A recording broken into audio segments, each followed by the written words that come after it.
All right, welcome everybody to the Growing Digital Divide, helping businesses that are on the outside of the leading edge. My name is Mike Gingerich, and I want to appreciate you joining us for this live cast today. This is a live cast with myself and Jessika Phillips of Now Marketing Group from Ohio. Jessika, say hi. Hello, everyone. How are you? All right. So, folks, what we want to do is spend about the next 30 minutes on this topic here. And Jessika and I are going to go through some things and answer some questions, talk. Then we're going to be taking some live questions as well. So feel free to use the /Q and put questions into the Blab notes here. And we'll be watching that to be able to dig in. All right. So without further ado, let's dive into this. I want to start off by kind of laying a background for the topic here. And so obviously, we're using Blab right here. Mm-hmm. So this is a new platform that rolled out this summer. I mean, I've only started using it in late August, really. And now here I am in September. So we're kind of on the leading edge. Someone might say bleeding edge. This is what Blab is right here. Yeah. And, that's some of the technology that's changing it's just reality, for better or for worse. I mean, that things continue to change, and there's a lot of possibilities with that. The other side of it is that there are many businesses that are, way behind this. When we say blab, they think, we're talking bad about them, that they're blabbing, that type of thing. And we're working with businesses, others, agencies are working with businesses that are not near at the same place. They're at a completely different level. And that's what we want to talk about today, this digital divide, because I think it's growing because of this speed. I mean, it's fast.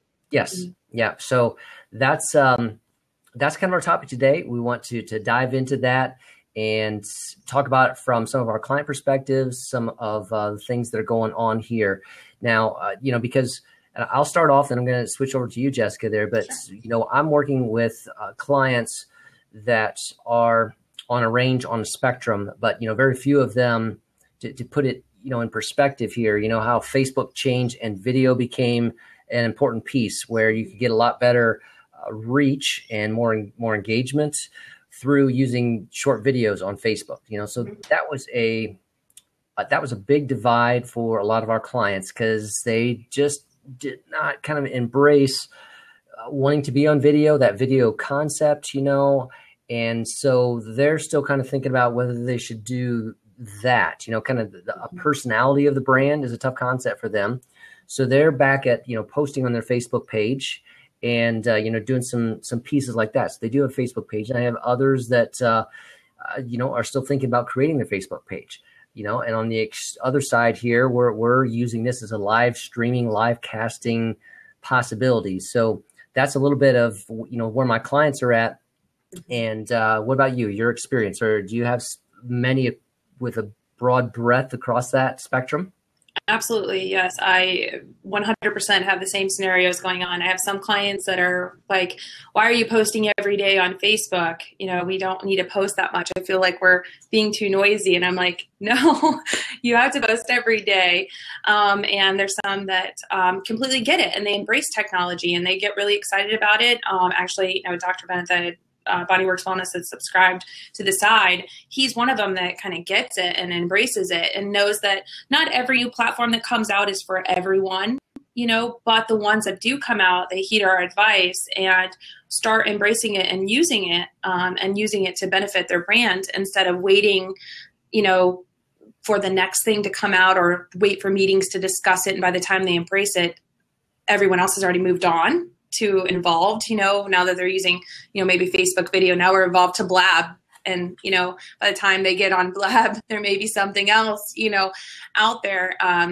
But yeah, my clients go through the same struggle on what should we do? How do we embrace it? And sometimes take too long to wait to approve things that they really miss out. And they're trying to play catch up versus where they could have been leading the pack. Yep. So. Okay. And I mean, Blab is really leading edge as well. So as we look at the people who are on Blab, I mean, a lot of social media marketers, a lot of social media agencies. And so, but you're seeing that trickle effect now. You're starting to see other businesses who really use social media beginning to use it. So there's, I mean, Right. and we're talking 4 weeks, some of this adoption rate. Mhm. Right. Yeah. I think the last stat, how many people did they say were using Blab? I mean, it was, I don't want to misquote it, but I want to say that they said there was like 1 million people that are already adopted and started using Blab. Okay. And I was like, wow, you know, it just shows you the power of just when something is great and it starts working, dive in and use it, figure it out together, you know, if you need to, and see how it's going to work for your brand, but at least dive in some level and try to look at the possibilities of how it could work for your brand. If your partner or your agency that you're working with is saying, hey, this is a good idea, you need to check this out for your brand. Because there's, yeah, I mean, let the people that are, you know, the technology evangelists, I guess you would say, and the people that are willing to test it out for them, and let them know which one should work, you know, for their company, and take that advice. Okay. Yeah. Now I have to admit that I haven't used it really with clients at this point in time. You know, most of my involvement has been with others like yourself there in the industry, in the social media marketing, digital marketing kind of realm, where it's a learning, a collaboration, some type of tool that way. Now for yourself though, I believe you have actually introduced it to some specific clients. Yes. And what kind of, I don't know if you could talk about what their industry was, but you know, what Sure. were, if you can, things that ideas you had for the ways they might be able to use it. Sure. So a couple of clients that I've introduced Blab to, and actually a couple yesterday and even a couple this morning at a training session I was doing. But one of them specifically, he's a speaker and he also works in the wellness space. So he's been at speaking events. He's been listening into podcasts. He's been, you know, trying to grow his thought leadership as far as articles and interviews are concerned. So this was just a natural progression for him. I mean, as soon as he's seen the possibilities of what it could do, that's all it took. Then he's already started lining up interviews. I think we did the first test one together. And then from there, it was like hit the ground running. Now he's scheduling his interview with his network, similar to like what we're doing. We're saying, hey, we're talking with people in our space. That's what he's doing. He found his peer group and the people in his space and started doing interviews with them and introducing his network to it, which has then, you know, increased his Twitter following. He's booked some other speaking engagements from it, and it's really helped his brand grow. Yeah. Key note there that one of the unique kind of outcomes, it seems like, of Blab is Twitter engagement. Yeah, it's huge. It's huge. Yeah. He was just getting started on Twitter. I mean, literally, we had like maybe 4 or 5 tweets out there. I mean, it was all new. And now, I mean, it's not huge, but I mean, he's grown, you know, 65 Twitter followers a week right now, which is good for somebody just getting started that is, you know, in a smaller community. So. Yep. Okay. All right. So interviewing was, and thought leaders within that same industry was the potential use there. Right. Right. And just getting a stage to show his skill set. So one, that he's knowledgeable in the health industry, you know, and the wellness space, and to show how he presents himself, you know, and what sets him apart. So he's growing as a thought leader in that sense there. So that's been great. Okay. All right. And another obviously just great tool about Blab is the ability to record them. And so it has some live aspects, has the recording aspects, has the Twitter aspect, the internal chat. So there's, you know, multiple features there that's for present and for the recording afterwards, the type value. Yeah, absolutely. And I've even seen, you know, others where you're using, you know, the screen sharing, they're using it dual purpose, like you know, you've done a great job with using it for your podcast, but then also for video and then a blog article. So you've been able to take one platform and create multiple pieces of content for yourself out of it, which is genius. Yeah. You know, for me, it just came in at just the right time, because I literally knew that I wanted to do something with video and have that video element and kind of, I had the concept of trying to do my podcast, but also have a video with that. And so it just came at the right time and gave me an efficiency there that was just valued. And, you know, and it just gives me multiple types of content to use with doing it once. And you hit the nail on the head with efficiency. Like I know that I had interviewed you and had some technical challenges with our Skype interview, but doing the video marketing, right? But it was a process. It was like, okay, we have to plan the topic, we have to plan the date, we have to make sure that everybody has the Skype and recorder on and that can really handle all of the elements to it. So it was more of a process. Where I found with Blab, when you message someone, it's like, hey, you want to jump on a Blab session, and let's just go for it, and around this general topic, and let's talk in 2 hours.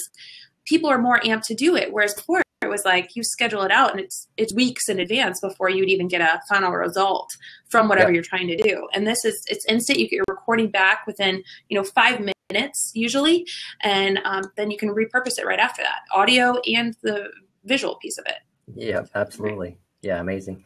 Now, why don't we flip and kind of go to the other end of the spectrum then? So this is that group that is not on Blab yet, and they're probably not doing Facebook videos, and they're, maybe they're brick and mortar based, maybe they're manufacturing based, that type of thing. So they're not seeing all of the pluses of a strong digital presence, but they're wanting to explore a little bit more. What do you say for that business who says they're a newbie, in the digital age? They've obviously got a website, but let's just start there. That's on the opposite end of the spectrum. They're on the web.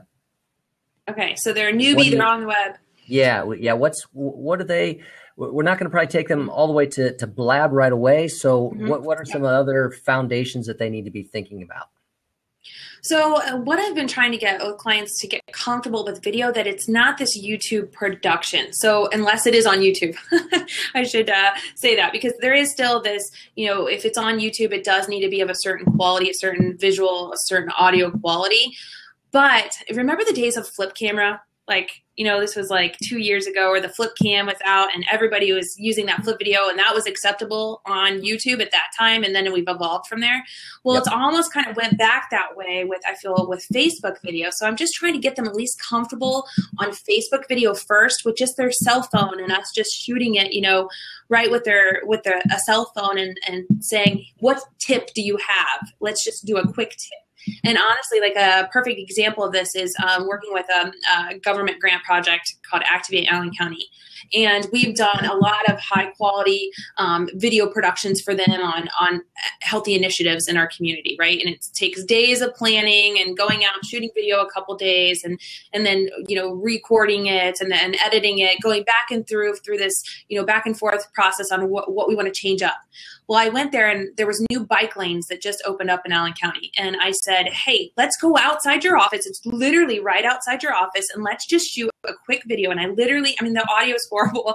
Like, it's outside on the road, and I'm pulling out my cell phone and I'm just shooting the video as he's talking about the bike lanes in front of the office and how they work.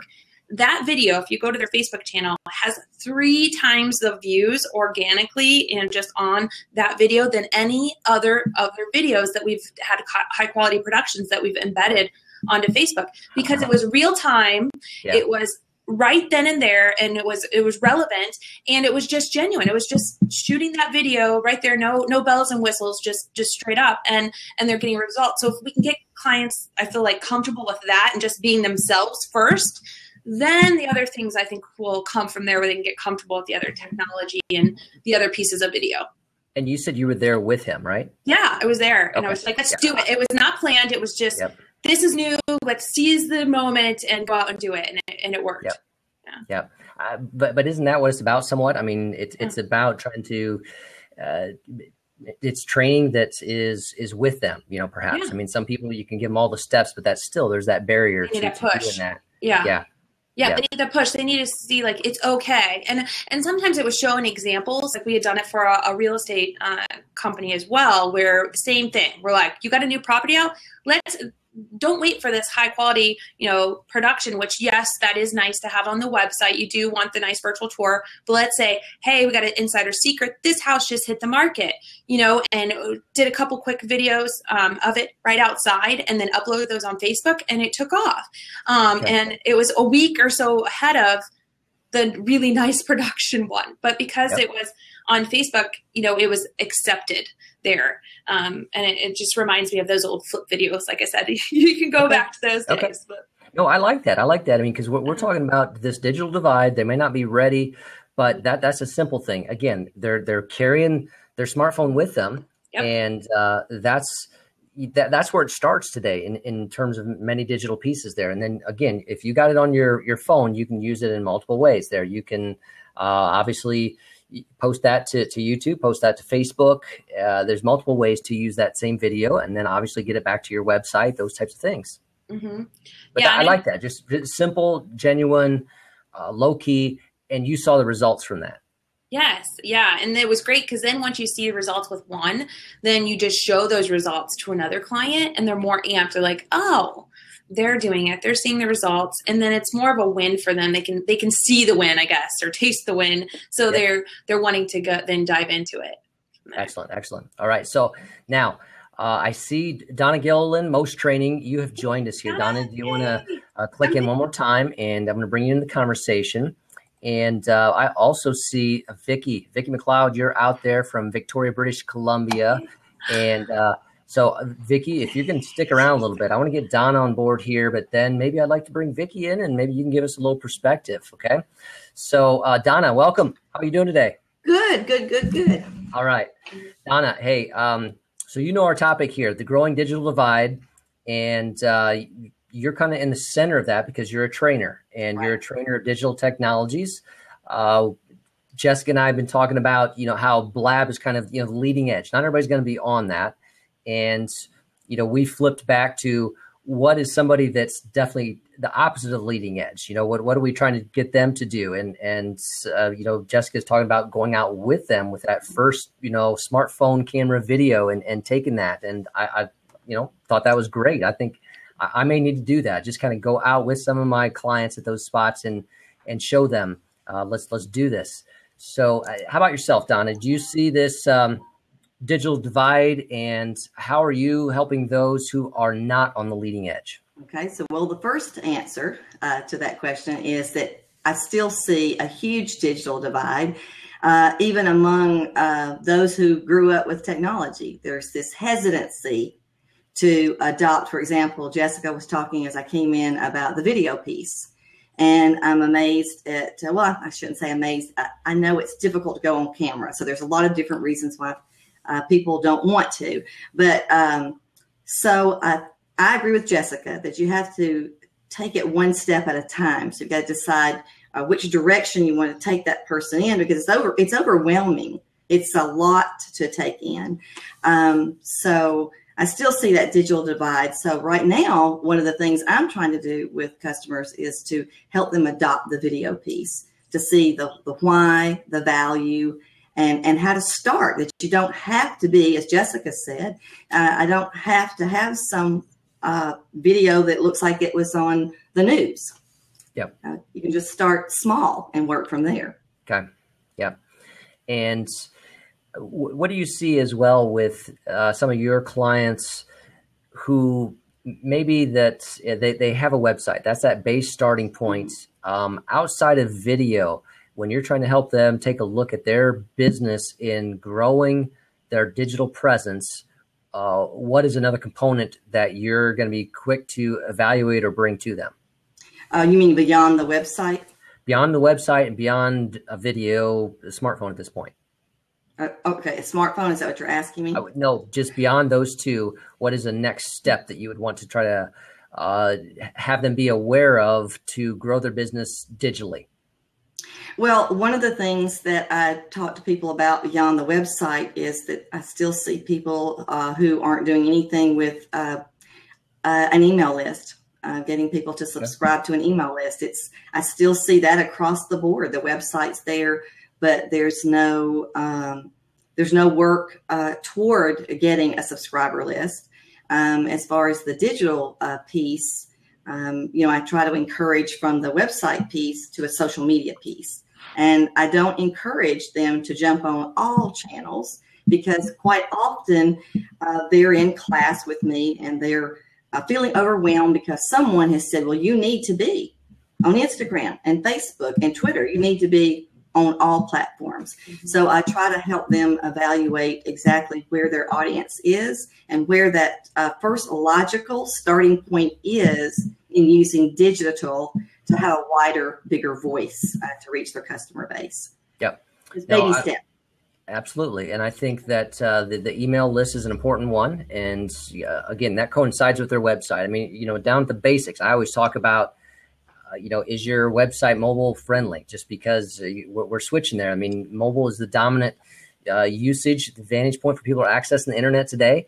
And so they need to have a mobilely responsive website. You got to start there. I talk about your website as your home base.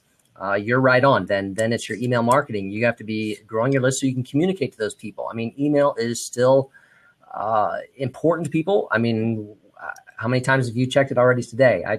You don't lost even know how many times. It is absolutely, yes. So growing that email list is going to be significant. And again, how do you do that? Well, you got to use that with your website and perhaps with social media, and so I think we need to kind of walk people along this pathway. And obviously you guys are both very skilled at helping people understand where they should be online, and social media. You don't have to be everywhere, Donna. You said that already, but you always get that question. And I always say, well, where should I be? And obviously you have to help them break it down to say, well, where's your audience spending time? Let's talk to your current customers. Where are they at online? And now I'm going to say that in general, Facebook is going to be one of those places just because there's so many people across all demographics. Facebook is spanning the demographics better than any other social media platform at this point in time. So there's going to be a good chance that they're on Facebook. Now, the only challenge with that is just because they're on Facebook doesn't mean you can necessarily reach them. Then you might have to get into a Facebook ad, which is another step in a learning process. So that there's multiple things going on, isn't there? Yeah, multiple. A lot of moving parts. Yeah, a lot of moving parts. All right. Let's see now. So Vicki, if you're out there, and I did say Victoria, you are Maple Ridge, British Columbia. Vicki, if you're willing to come in, I'm going to just bring you in, have you give a little bit from your perspective. Vicki McLeod from, as I said, Maple Ridge, British Columbia, business coach, marketing communications consultant. Join us, Vicki, and say hello to Jessika and Donna and everyone that's joining us today. Hi. So speaking of readiness, there you are.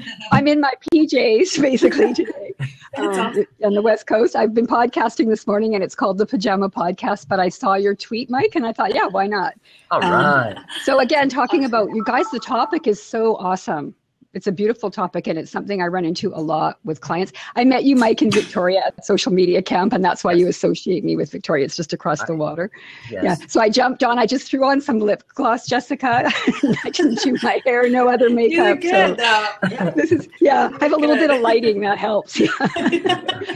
So anyway, I just think there's so much wisdom in what you're saying, and I don't know really what you'd like me to contribute, Mike, but I did want to ask you a couple of questions, if that's okay. Oh, let's dive in. Yes. Yeah. One is when you're talking about Facebook, because this is something I work with a lot of micro businesses, small solopreneurs, a lot of women transitioning from workplace into their own business or from home into business.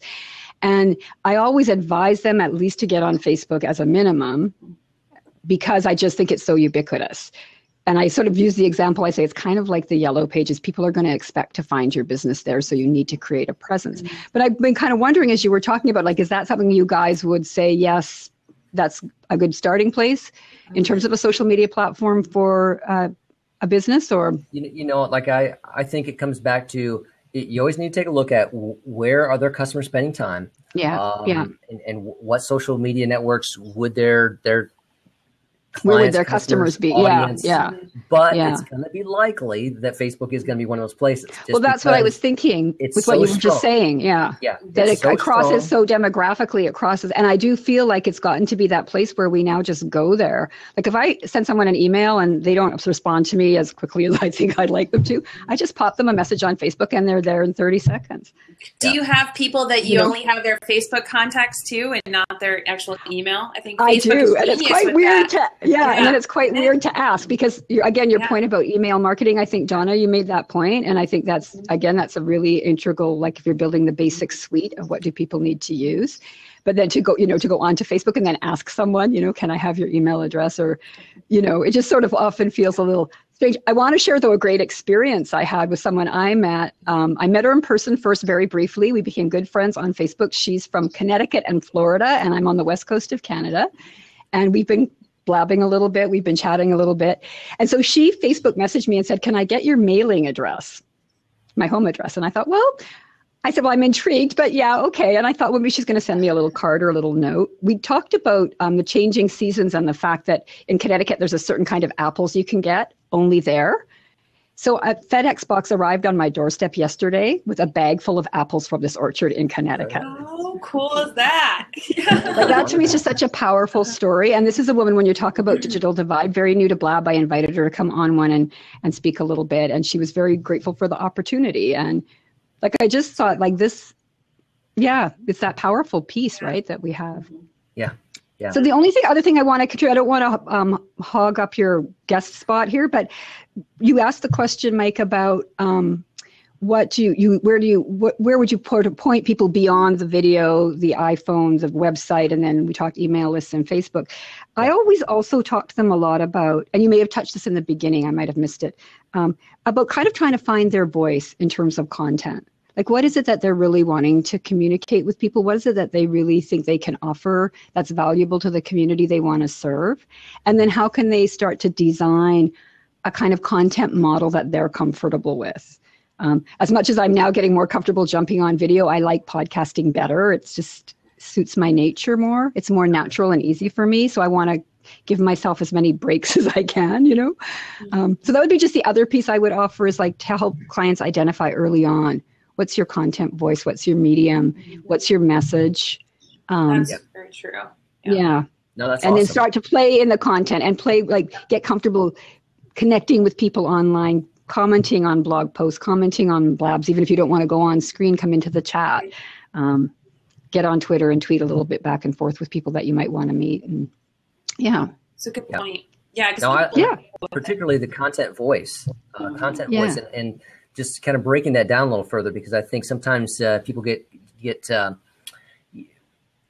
stuck with how can I sell more product, And I think that you have to get behind that and to the problem, to the concerns, to the information that someone is wanting answered, trying to find way before they're ready to purchase a product. It's like, what problem are you solving for them? What what dream are you empowering for them? What pain are you relieving that they might be in? And then what's really you? Like, what is that voice, that content that is really aligned with who you are? Yep, that absolutely. Then solves that problem, relieves that pain, or empowers that dream for the other person. And I think that's one edge that social media has brought us all to. Can we bring our insides out? Yeah.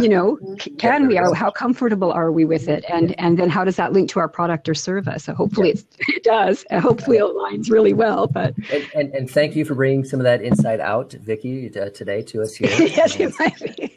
And just like that, I'm guaranteeing you 2 new friends in Jessika and Donna. Okay. Because, and I happily followed you guys too. I clicked your little boxes, and it's great to see you both. And I know Mike is a wonderful man, and so I trust him profoundly if he is bringing guests on. Yeah.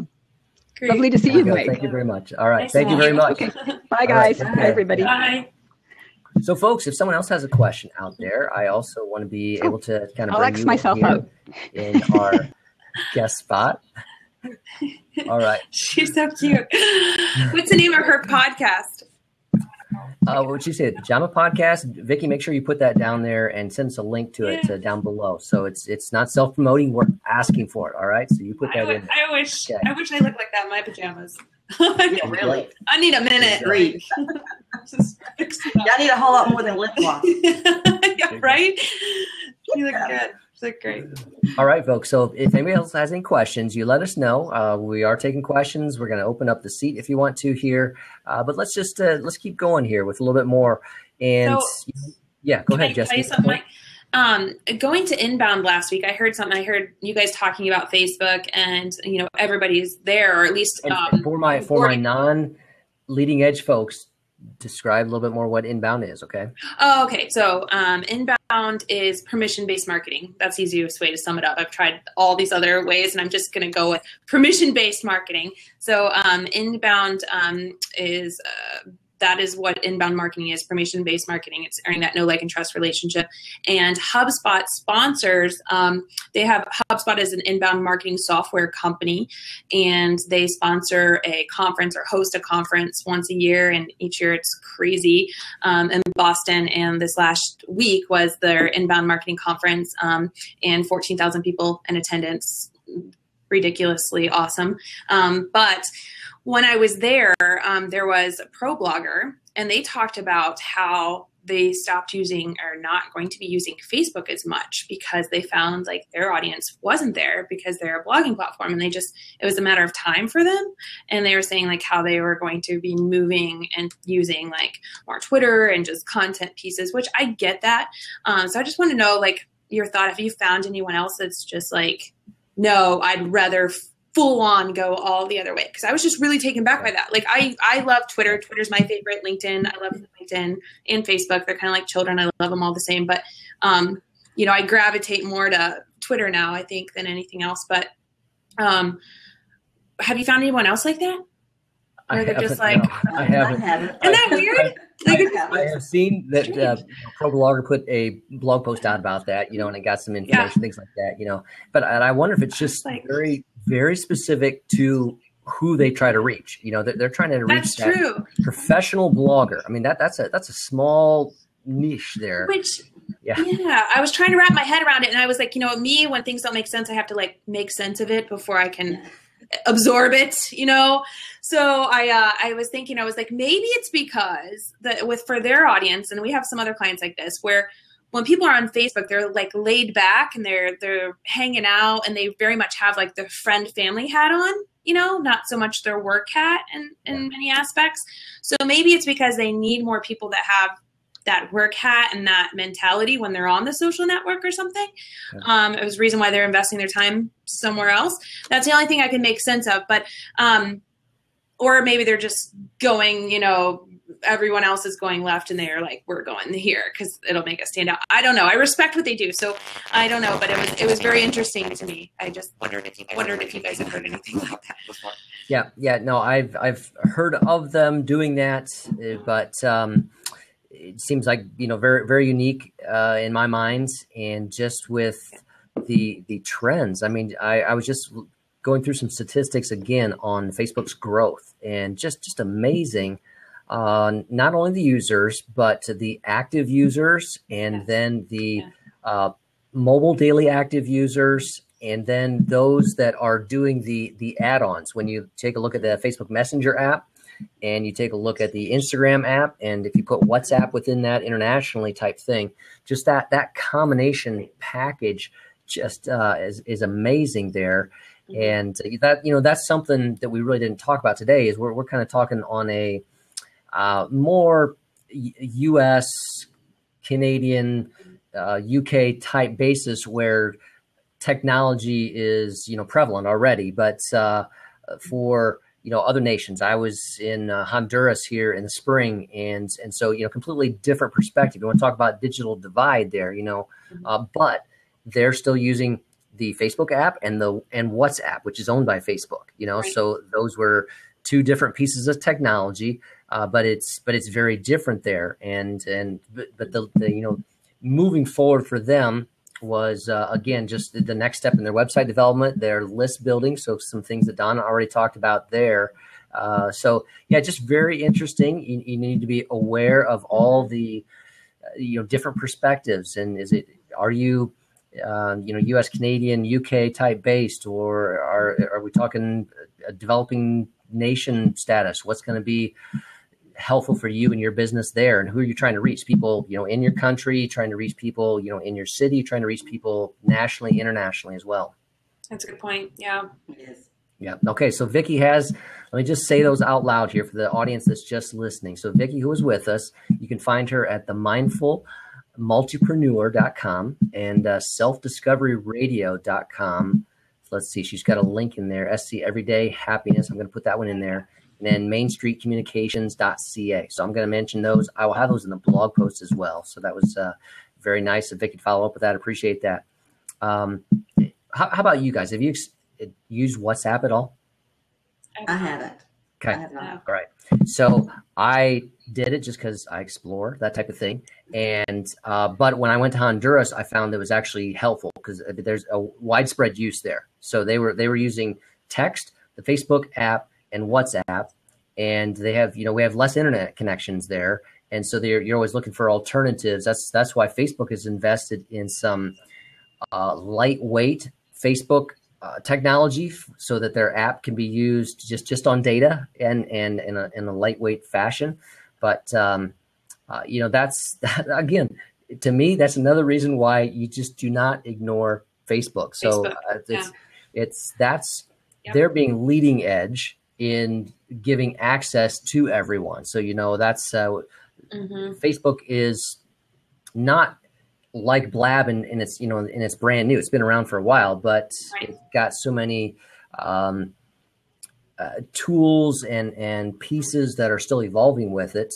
And the Messenger app is huge. I'm obviously a Facebook fan, but I'm just even if I don't know, I can't say even if I didn't enjoy it because I can't imagine that world, but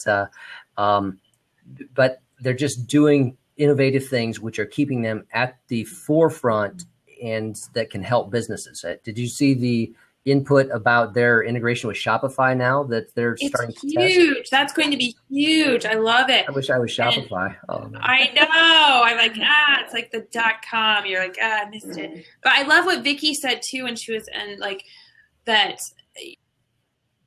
people expect to find on if you're on Yellow Pages, they expect to find you there, and it's so true. Like if you're going to and trying to find a place and want to know if they're open or not, I don't even go to their website. I go to Facebook and see and look for their phone number and all of that there. So I mean that's a good point. I mean I think businesses need to be there and take it serious. Yeah. Yep.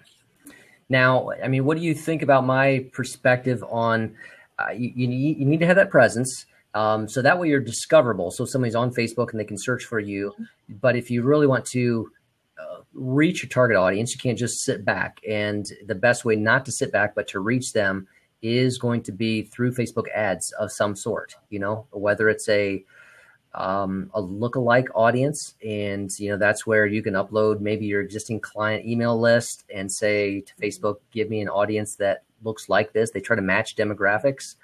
Or else you can do that on targeting yourself by, reaching down into, if you're a regionally focused business, then you can narrow down to your region, you can narrow down to interest, you can narrow down to education, you can narrow down to job title roles, all those types of things to get in front of those people that way. I mean, that's just a phenomenal way of doing business. I mean, it's not a shotgun approach, but it's narrowing down. I want to be in front of these people with a message. Now you have to have something to say and you need to be able to direct them somewhere, but it's there. But you don't have to have a huge budget either. Like you can do $1 a day and it goes a long way. So Yep. I was in Nashville in August for FB Boost in Nashville, and the focus was huge on the ads piece, as you might imagine. But there were two main pieces there, and that was the Facebook ads of the various types, and then there was the email piece. So MailChimp was taking the stage with huge information, helpful information. And then, of course, Facebook with the ads. And so the integration of those two things. And while I'm in the Facebook world, but not probably as deep dive as Mike is, who's just Facebook mania, the master, is that I saw all these different type ads, like you said, the lookalike audience. I knew about that, but I didn't know the in-depth pieces of it until Facebook took the stage to explain to all of us who are small businesses, everyone who was there, all these variations and types of ads that you can use to target and reach your audience. So Facebook is a giant, like you said. And then like you said, Mike, Facebook has all these extra power tools. So it's not just one tool. We have all these add-ons we can put on our drill, if you will, to drill down into finding the audiences that we need through those ads. So Facebook has lots of business power tools for us. You can't ignore that. Yep. Do you think that, and this is for either one of you, do you think that because Facebook rolled out the mentions and the live streaming just to, the mentions group, that's going to slow down some of their streaming video that they're trying to do because of like Blab and Periscope and Meerkat? I mean, do you think it's going to hurt them at the end of the day? What's your prediction? Just because they're not first in line with something like that, I think that I don't think it will, just because, again, of the volume of people that use Facebook. So just that sheer mass number, once they come around with something of value and put it out there, people adopt it. Yeah, because they're so comfortable probably there too already. That's already like their comfort zone. So it's like, we'll just wait for things to come here. Yeah, that makes sense. I mean, Facebook being the comfort zone, is that what you mean, Jessika? Yeah. I feel like people feel comfortable there. I think that's another reason why that some people will start with Facebook first. Isn't necessarily that they're educated to any one social channel perhaps, but their comfort zone begins there for many, because as you said, Jessika, they're already there with family and friends and they adopted at that level first. Right. So they feel like the comfort's there. So maybe they could transition into this one a little easier. That might be the thinking. Whether the transition's easy or not, we all know that that's not such an easy transition. At the business side, there's a lot to know, but I think that is a reason among many that people will adopt Facebook first. Okay. When they haven't had any other social channel usage. Yeah. All right. Hey, well, my time's winding down here, so I want to thank you guys for taking the time out to be with me today. And this is what I like about Blab. It's that, I put a topic out there and I just loosely framed it, but I couldn't have said this is where we were going to go with the conversation. The conversation led itself, and, that's how we wove ourselves in and where we came out. So very valuable time. I appreciate it very much, you guys making this time available and bringing your input and knowledge to the table. I love coming here because I learn from you too. It's like when I get an invitation from Mike, it's like, oh yeah, okay, Jessika, Mike. So yeah, I'm in. Yeah. And you know what I like is that I can make that segue to introduce you to somebody like Vicki, So she's great. People that we meet along the way. Love it. And I know that I can connect with Donna, I can connect with Jessica's, and I can connect with Vicki. And so they're going to connect with Vicki. And so you make those pieces happen. So that's fun. Love it. Me too. All right. So good seeing you guys. With that, we're going to wrap up. Nice meeting you. Halftime Mike Livecast. All right. You guys take care and have a great rest of your day. See ya. See ya.